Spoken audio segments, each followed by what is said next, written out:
Bonjour à tous. Aujourd'hui, la leçon qu'on a choisi de vous présenter est les 10 rôles du manager selon Mintzberg. Pour cela, on va dans un premier temps vous présenter le déroulement de cette séquence de cours. On va passer tout d'abord en revue les différents types de managers, ensuite les 4 phases du processus de management qui découlent du travail de Fayol et de certains chercheurs, et enfin les 10 rôles du manager selon Mintzberg. Avant de rentrer dans le vif du sujet, il est important de vous expliquer ce que couvre le terme manager. Voici une pyramide qui regroupe les 4 catégories de collaborateurs que l'on retrouve dans une entreprise. La première strate reprend les employés, dont le rôle principal est d'effectuer une tâche donnée par un manager. Ensuite, les 3 autres niveaux de la pyramide reprennent les 3 types de managers existants au sein d'une entreprise. Parmi ceux-ci, il y a les agents de maîtrise, qu'on appelle aussi les managers de première ligne, tels que les contremaîtres, les superviseurs ou les chefs d'équipe. On retrouve également les cadres intermédiaires, tels que les chefs d'agence, les chefs de département ou les chefs de projet. Et enfin, les cadres dirigeants, qu'on appelle aussi les cadres supérieurs ou les top managers, tels que les vice-présidents, les PDG ou les directeurs. Au début du XXe siècle, Henri Fayol, qui était directeur général d'une grande entreprise charbonnière, avait défini 5 activités principales du manager, à savoir prévoir, organiser, commander, coordonner et contrôler. Il avait appelé ces 5 activités le processus de management. C'est en 1950 que certains chercheurs ont revu le travail de Fayol et ont réduit ces 5 activités en 4. La planification, l'organisation, la direction et le contrôle.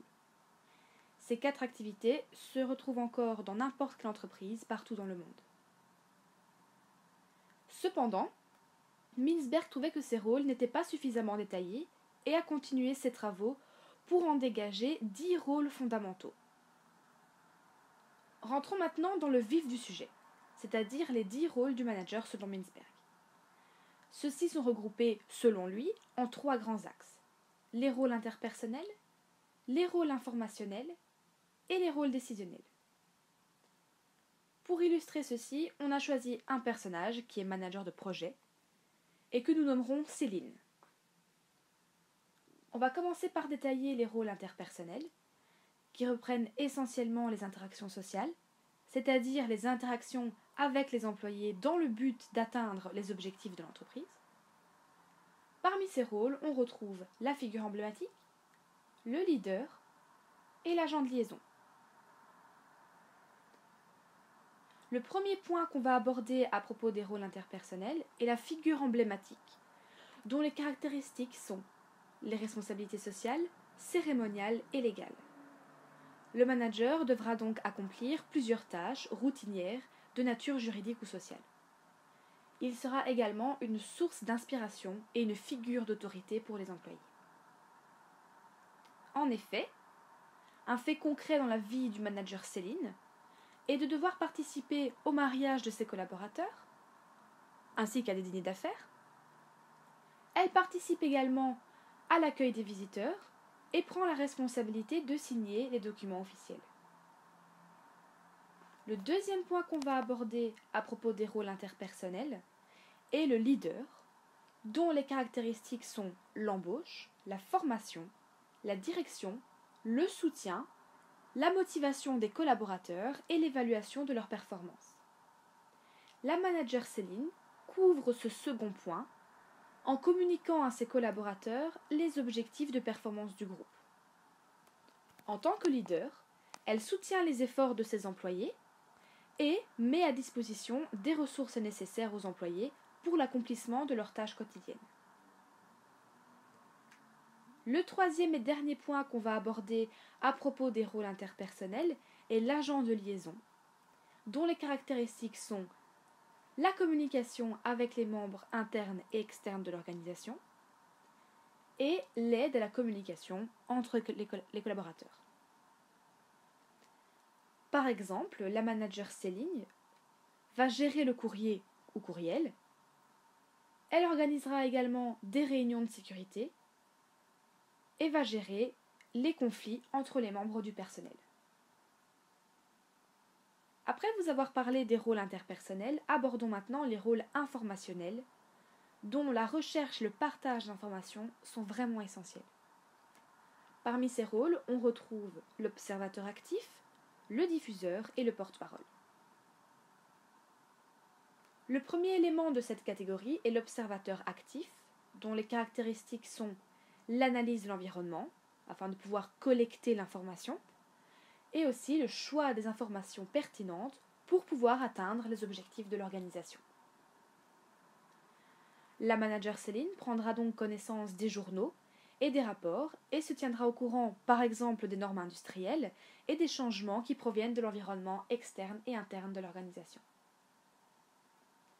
Le deuxième point parmi les rôles informationnels est celui de diffuseur, dont la principale caractéristique est de transmettre les informations aux bonnes personnes et au bon moment au sein de l'organisation. La manager Céline organisera par exemple des réunions et diffusera l'information au personnel de l'entreprise. Le troisième et dernier point parmi les rôles informationnels sera celui du porte-parole, dont l'objectif principal est de communiquer les informations sur l'organisation à l'extérieur de l'entreprise.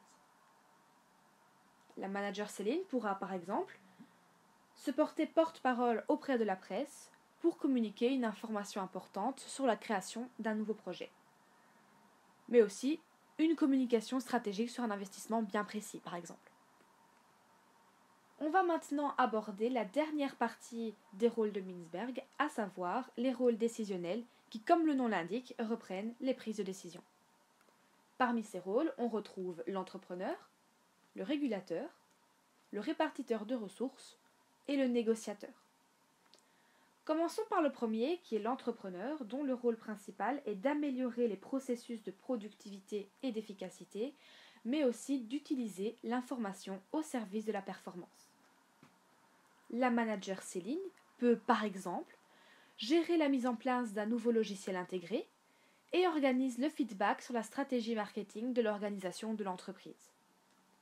Ensuite, le second rôle sera celui de régulateur, dont le rôle majeur est de gérer les conflits et de prendre des actions correctives. Le manager Céline gérera par exemple un préavis de grève déposé, ainsi que l'apparition d'un cas de force majeure. Le troisième rôle parlera du répartiteur de ressources, dont l'objectif premier est de planifier, distribuer, contrôler les ressources organisationnelles de l'entreprise. La manager Céline gérera par exemple les différentes tâches suivantes. Demander les autorisations nécessaires pour une exploitation. Gérer les équipements et installations. Planifier et analyser les budgets. Programmer les descriptions de fonctions des travailleurs. Et enfin, le dernier rôle décisionnel est le négociateur, qui représente l'équipe, le département et ou l'organisation lors de négociations. La manager Céline couvre la gestion des contrats des fournisseurs, ainsi que les contrats de travail. Elle va aussi, par exemple, participer à des négociations directement avec les syndicats. On va clôturer les 10 rôles du manager selon Mintzberg en vous présentant un schéma reprenant essentiellement les rôles détaillés auparavant, c'est-à-dire les rôles interpersonnels, qui reprennent la figure emblématique, le leader et l'agent de liaison.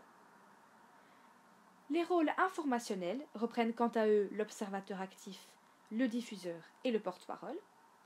Et enfin, les rôles décisionnels reprennent l'entrepreneur, le régulateur, le répartiteur de ressources et le négociateur.